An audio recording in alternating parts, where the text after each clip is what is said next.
360-degree collaboration is really important when it comes to sales and marketing teams. And quite often I see the teams acting very, very independently from each other.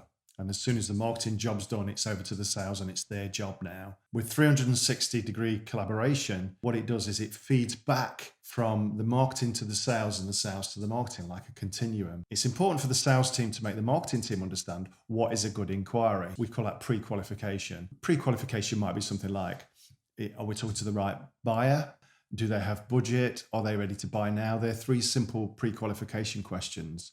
And are we targeting the right businesses? Is the data that we hold for the business the right data? If we have 100,000 potential prospects that in our market size, how many do we have on our database?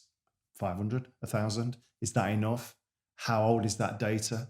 Is it the right type of buyer? Is it the right type of business profile that we need? On the other side, marketing needs to speak to sales. What are the sales objectives for the year?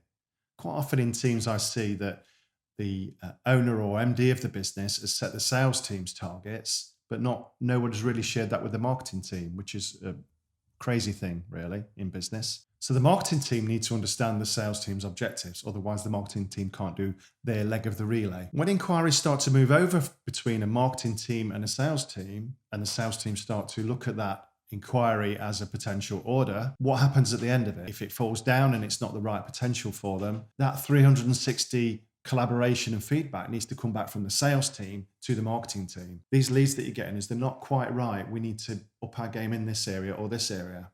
And then the marketing team can evolve their campaigns and change the messages accordingly.